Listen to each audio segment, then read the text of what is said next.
सुबह 5:30 बजे करीब जैसे ही हम शिरीन की हवेली पर पहुंचे तो पता नहीं मुझे क्या हुआ कि मुझे शिरीन पर बहुत ज़्यादा प्यार आ रहा था, बहुत ज़्यादा मोहब्बत आ रही थी। ऐसा मन कर रहा था कि शिरीन को गले से लगा लूं। मैं शिरीन को बड़े ही प्यार भरी नज़रों से कार में ही बैठे बैठे देखने लगा। वो मेरे पास वाली यानी ड्राइवर सीट के पास वाली सीट पर ही बैठी हुई थी और मैं उसे देखे जा रहा था। मैंने उसके हाथ में अपना हाथ लिए और उसे देखे जा रहा था और अचानक उसे हक कर लिया। समझ नहीं आ रहा था कि मुझे क्या हो गया है। ऐसा लग रहा था जैसे आज मेरी मोहब्बत परवान चढ़ गई है। मैंने शिरीन को खुद से अलग किया और कहा, शिरीन मन तो नहीं करता तुम्हारे पास से जाने का, पर क्या करूं, दुनिया में एक और ऐसी चीज़ है जो मैं छोड़ नहीं सकता, वरना कब का छोड़ देता। तो वो कहने लगी, फारूक आप उसकी फिक्र बिल्कुल मत कीजिए, मैं आपकी सारी हालात समझती हूँ, आपकी सिचुएशन में अच्छी तरह से जानती हूँ। कभी भी आप अपने आप को इसके लिए शर्मिंदा मत कीजिएगा, क्योंकि मैं आपसे आपके वजूद से मोहब्बत करती हूँ, ना कि आपकी दुनियादारी से। मुझे आपसे बेइंतहा मोहब्बत है और वो हमेशा रहेगी, चाहे मैं रहूँ या ना रहूँ। शिरीन पता नहीं क्यों बार बार ऐसी बात करती, जिससे मुझे गुस्सा आ जाता था। मैंने कहा, शिरीन तुमने फिर फिजूल बातें चालू कर दी। मैं तुमसे प्यार करता हूँ, मोहब्बत करता हूँ और तुम्हारे साथ मोहब्बत के पल बिताना चाहता हूँ जो कभी ख़त्म ना हो। तुम हो कि बार बार मरने मराने की बातें करती रहती हो। तो वो कहने लगी, फारूक आप बिल्कुल पागल हैं, मैं मरने मराने की बात नहीं करती, लेकिन आपको मेरी सच्चाई पता है। मैं एक जिन्नज़ादी हूँ, मेरा पता नहीं कब इस दुनिया से आखिरी वक्त आ जाए और मैं अपनी दुनिया में वापस चले जाऊँ। तो जैसे ही उसकी ये बात सुनी तो मेरी आंखों में आंसू आ गए। मैंने कहा, शिरीन खुदा के लिए तुम ऐसी बात मत करो, मैं तुम्हें हरगिज़ नहीं छोड़ सकता। तुमसे जुदा होना मेरे बस की अब बात नहीं रही। अगर तुम चले गई तो शायद मैं इस दुनिया में ठोकरे खाता खाता मर जाऊँगा। जैसे ही मैंने इतना कहा तो उसकी आंखों में भी आंसू आ गए और वो कहने लगी, फारूक आप फिजूल बातें अब आप कर रहे हैं, मैं नहीं। आप मरने मराने की बातें ना करें। क्या आप मुझसे पहले जिंदा नहीं थे? आप मेरे बाद मिलने के बाद जिंदा हुए हैं क्या? आप ऐसी फिजूल बातें मत किया कीजिए। मैं आपकी ज़िंदगी में अभी आई हूँ, मुझे इतनी अहमियत मत दीजिए। क्या पता मैं कब चले जाऊँ। शिरीन की बात सुनकर मुझे थोड़ा सुकून तो मिला, क्योंकि वो हक से मुझे डांट रही थी और मुझे हमेशा से ऐसी ही हमसफ़र चाहिए थी जो मुझ पर हक रखे। लेकिन मेरी बीवी थी जो इतनी लालची थी, जो पैसों की वजह से मुझे पूछ तक नहीं रही थी। बहरहाल उसे इतने अच्छे खुशनुमा मौके पर याद करना शिरीन की तौहीन होगी। मैंने कहा, ठीक है शिरीन, सॉरी, अब मैं कभी ऐसी बात नहीं करूँगा। तो उसके चेहरे पर हल्की सी मुस्कान आई। उसके बाद वो कहने लगी, फारूक आज आप अंदर नहीं आएंगे क्या? मैंने कहा, बिल्कुल आता, लेकिन टाइम बहुत हो चुका है। तो वो कहने लगी, नहीं टाइम बहुत नहीं हुआ है, आप प्लीज़ अंदर चलिए, मुझे आज आपके साथ अच्छे से वक्त बिताना है। मुझे पता नहीं क्या हुआ, शिरीन की ये बात सुनकर अचानक मेरे बदन का रोंगटा रोंगटा खड़ा हो गया और मैं शिरीन के पीछे ऐसा चलने लगा मानो मैं उसका हुक्म का इंतज़ार ही कर रहा था। पता नहीं मुझ पर ऐसी कौन सी गुनूदगी, ऐसी कौन सी कैफियत तारी हो गई थी कि समझ ही नहीं आ रहा था ये कदम अपने आप कैसे चल रहे हैं। उसके बाद मैं अंदर गया, शिरीन के साथ बहुत देर तक बैठा रहा और हम दोनों अपने प्यार भरे लम्हों को गुजारने लगे। उसके बाद अचानक न जाने क्या हुआ कि मैं शिरीन के बिल्कुल करीब हो गया। हमारी मोहब्बत इस कदर परवान चढ़ जाएगी मैंने कभी ज़िंदगी में सोचा ना था और शिरीन भी खुद पर काबू न रख पाई और ना ही मेरा कुछ पर काबू था। हम दोनों एक दूसरे को इस तरह से प्यार करने लगे जैसे हम जन्म जन्म के साथी हों और हम जन्मों से बिछड़े हुए हों और आज जाके मिले हों। उसके बाद हम अपनी सारी हदें भूल गए और वो हमने कर लिया जो शायद हमें नहीं करना चाहिए था। यानी कि हम दो जिस्म एक जान हो गए, एक दूसरे से इतने करीब हो गए जितना हमें नहीं होना चाहिए था। मैंने सोचा भी नहीं था कि मैं शिरीन के साथ कभी कुछ ऐसा भी कर पाऊंगा और मैंने वो कर दिया जो मैंने कभी सोचा नहीं था। मैं और शिरीन उस दिन हम बिस्तर हो गए। हम अपनी सारी हदें भूल गए, सारी सीमा को क्रॉस कर दिया, सारी लाइन क्रॉस कर दी और मैंने और शिरीन दोनों ने आगे का नहीं सोचा, क्योंकि हम मोहब्बत में इतने ज़्यादा परवान चढ़ चुके थे कि हम दोनों अपनी हदें भूल चुके थे। ऐसा लगता ही नहीं था कि हम अभी अभी मिले हैं और हमने ये भी नहीं सोचा कि इसके बाद इसका अंजाम हमें क्या भुगतना पड़ेगा या फिर कोई ऐसा काम हम ना कर जाएं जिससे हम दोनों जुदा हो जाएं। बहरहाल मोहब्बत में अक्सर यही होता है कि इंसान हदें भूल जाता है और उसे उस वक्त एहसास नहीं होता, लेकिन बाद में उसे वो चीज़ पल पल रहकर सताती है। उसके बाद कब मेरी नींद लग गई मुझे पता भी ना चला और जैसे ही नींद खुली तो मैं अपनी कार में ड्राइवर सीट पर ही मौजूद था। मुझे ऐसा लगा जैसे मानो मैंने सपना देखा हो, लेकिन ये सपना नहीं था, क्योंकि मुझे कमज़ोरी सी महसूस हो रही थी और मेरे जिस्म पर कई जगह निशान भी थे। इसीलिए मैं उसको सपना नहीं मान सकता था और सपना मानता भी कैसे। इतनी तल्ख हकीकत को कोई सपना माने तो वो सबसे बड़ा बेवकूफ़ है।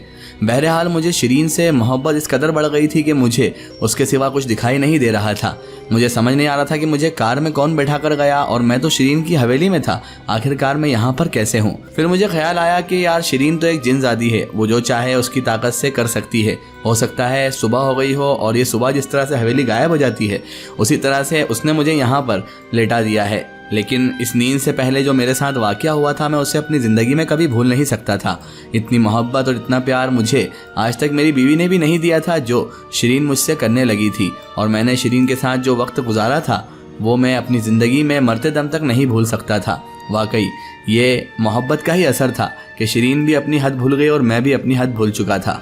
मैंने खुशी खुशी अपनी गाड़ी स्टार्ट की और सीधा घर गया क्योंकि अब मुझ पर गुस्ल वाजिब हो चुका था। घर जाते ही सबसे पहले मैं वॉशरूम गया, उसके बाद मैं बाथरूम जाकर गुस्ल उतारता हूँ और उसके बाद जैसे ही बाहर आता हूँ तो मेरी बीवी सामने ही खड़ी मुझे शकिया नज़रों से देख रही थी और वो ढेरों सवालात अपनी आंखों में लिए खड़ी थी सामने। अलग ही लग रहा था उसे देख कर कि इसे कुछ ना कुछ शक है मुझ पर या फिर ये मुझ पर खुन्नस खा रही है। जैसे ही बाहर निकला और कपड़े चेंज करने ही लगा था तो मेरी बीवी ने सवाल जवाब का पहाड़ तोड़ना शुरू कर दिए।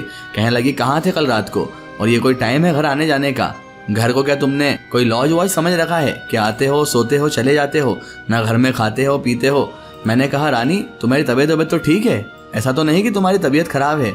इतने दिनों से जब मैं घर में आ नहीं रहा था जा नहीं रहा था तब तो ख्याल आया नहीं और आज इतने सवाल जवाब कर रही हो। इतने दिन से कहाँ गई थी तुम? ये कोई आज पहली बार हुआ है कि मैं घर रात को देर से आया हूँ या नहीं आया हूँ? इससे पहले कई बार हो चुका है। तुम तब कहाँ थी और आज तुम्हें इतनी फिक्र क्यों हो गई है?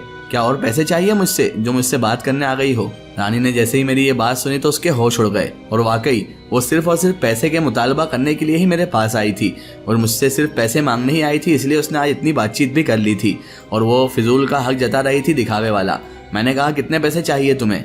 उसने कहा मुझे पैसे तो चाहिए ही लेकिन मुझे आपसे बात भी करना है, आखिर आप चाहते क्या हैं? मैंने कहा देखो रानी तुम अपने काम से काम रखो और तुम्हारा मतलब सिर्फ पैसों से है तो पैसे लो और अपने काम से काम रखते रहो। तुम्हें जो खरीदना है खरीदो, जो लेना है लो। मेरी ज़िंदगी में दखल अंदाजी करने की अब तुम हकदार नहीं रही हो, ना ही तुम्हारा इतना हक बनता है। मैंने उसे एक नोट की गड्डी दी जिसमें करीब 5-10 हज़ार रुपए थे और मैंने कहा कि जो तुम्हें लाना है ले आना और घर का राशन भी इसमें से ही भर लेना। इतना कहकर मैं बिना कुछ खाए पिए घर से निकल गया। मेरी बीवी के तो मानो होश ही उड़ गए थे। वो मुझे आते जाते देखकर अब अपने आप को शर्मिंदगी महसूस कर रही थी। वो यही सोच रही थी कि मेरी बीवी होने के बावजूद वो मुझसे कुछ पूछने का भी हक नहीं रखती, ना ही मेरा कोई ख्याल रखती है। ऐसा उसके चेहरे से देखकर लगा था, मगर मैं नहीं जानता था कि मेरी बीवी के अंदर ख्याल से आया तो लालच भरा हुआ है। उसने वो पैसे लिए और वो पैसे देखते हुए ही रह गई और मैं घर से बाहर निकल गया। आज मेरे पास कार थी और मैंने सोच लिया था कि शिरीन की ये तोहफा करदा कार को इस तरह से रखूंगा जैसे मेरी ये जान हो। इसीलिए मैंने उस पर मार्केट जाके सबसे पहले डेकोरेशन करवाया, थोड़ी बहुत एसेसरीज लगवाई और अंदर एक म्यूजिक सिस्टम भी लगवाया ताकि जब मैं और शिरीन वहाँ जाएं या कहीं पर घूमने जाएं तो हम इसमें कुछ सॉन्ग्स वगैरह सुन सकें और हम अपने प्यार भरे लम्हों को और ज़्यादा अच्छा बना सकें।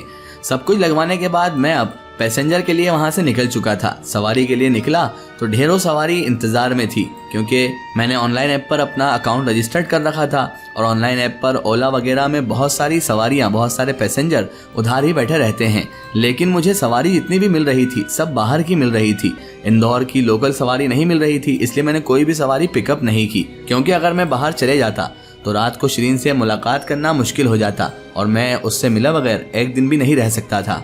बहरहाल सवारी तो सारी छोड़ दी और बैठा रहा सिर्फ अपनी गाड़ी में और सॉन्ग सुनता रहा। सॉन्ग भी आज ऐसे सुन रहा था जैसे मानो मोहब्बत का सारा जुनून मेरे ही सर पर सवार हो। सारे मोहब्बत भरे गाने सुनते सुनते जैसे तैसे वक्त गुजारा और रात का वही टाइम हो गया जब शिरीन को लेने रेलवे स्टेशन जाया करता था। लेकिन अब जरूरत नहीं थी शिरीन को रेलवे स्टेशन लेने जाने की क्योंकि अब तो इतना गहरा ताल्लुक हो चुका था कि मैं बेझिझक बेशर्मो हया उसके घर पर चले जाया करता था और आज भी मैंने वही किया। मैं सीधा शिरीन की हवेली पर पहुंच गया। शिरीन आज भी मेरा इंतजार कर रही थी। उसके बाद शिरीन को गाड़ी में बिठाया और हम घूमते रहे।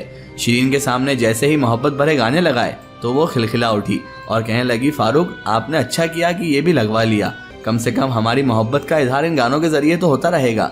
हम उसके बाद जगह जगह घूमते फिरते रहे और कुछ खाया पिया और फिर रात के तकरीबन 4 बजे वापस से शिरीन की हवेली आ गए। जैसे ही हवेली पर पहुंचे तो कल जैसा ही आज भी मामलात सामने आए। वही हुआ जो हमें नहीं करना चाहिए था। अब हम अपने आप को कितना रोकते। मैं भी था जवान और शिरीन इतनी खूबसूरत कि उसे देखकर मुझ पर मोहब्बत की खुमारी छा जाया करती थी। मुझे ऐसी गुनूदगी तारी होती कि उसके बाद जब तक मैं, शिरीन और हम एक ना हो जाते, दो जिस्म एक जान ना हो जाते, तब तक मुझे सुकून नहीं मिलता था। और उसके बाद ऐसा सुकून मिलता, ऐसी नींद आती कि सुबह कार में ही अपनी नींद खुलती थी। आज भी वही हुआ। शिरीन के साथ आराम तो उसकी हवेली में कर रहा था, लेकिन जब सुबह आँख खुली तो देखा अपनी कार में ड्राइविंग सीट पर बैठा हुआ हूँ। अब तो जैसे ज़िंदगी अलग ही रंग में रंग गई थी। ऐसा लगने लगा था कि शिरीन ही मेरी इब्तिदा है और शिरीन ही मेरी इंतहा है। शिरीन पे ही सब कुछ ख़त्म है और शिरीन से ही सब कुछ शुरू है। उसके अलावा दुनिया में मुझे कुछ समझ में नहीं आ रहा था। सिर्फ सुबह उठता तो ही अपने घर जाता, और आज भी मैंने ऐसा ही किया। घर गया, वॉशरूम गया, उसके बाद गुस्ल उतारा और सीधे बाहर आया। आज भी पत्नी सवालिया नज़रों से खड़ी मुझे देख रही थी, और देखते ही उसने मुझे सवाल कर दिया कि आज भी आप सुबह आए हैं, आखिर चल क्या रहा है आपकी ज़िंदगी में।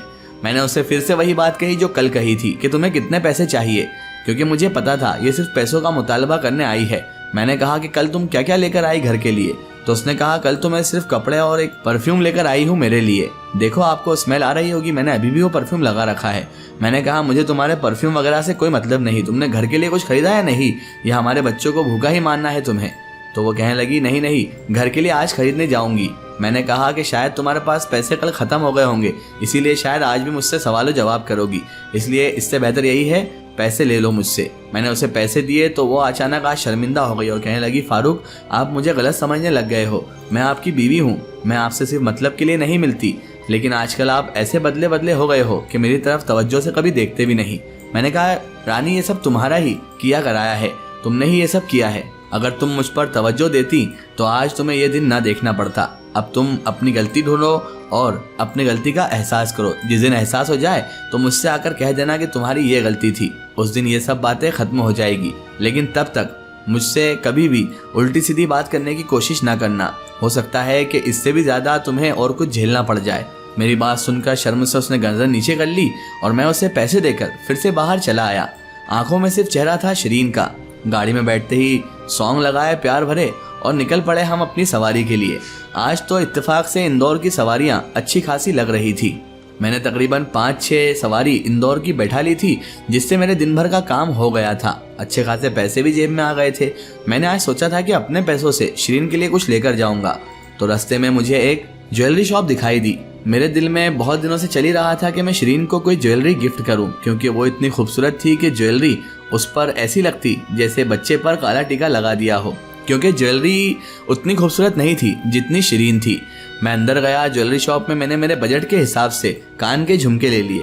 मुझे वो कान के झुमके इतने ज़्यादा पसंद आए थे कि मैं बता नहीं सकता, और मैं तो अभी से इमेजिनेशन करने लगा था।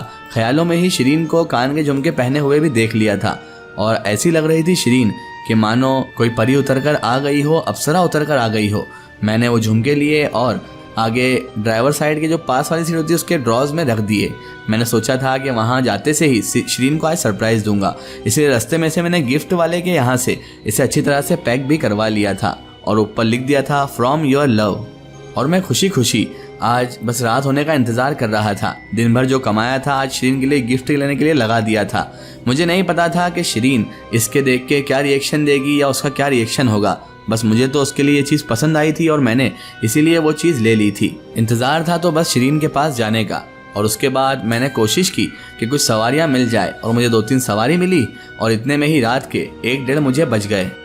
अंदर अचानक खलबली मच गई और एक सवारी जो मुझे एंड वक्त पर मिल रही थी मैंने उसे कैंसिल कर दिया, और वो ऑनलाइन ऐप मैंने बंद कर दिया।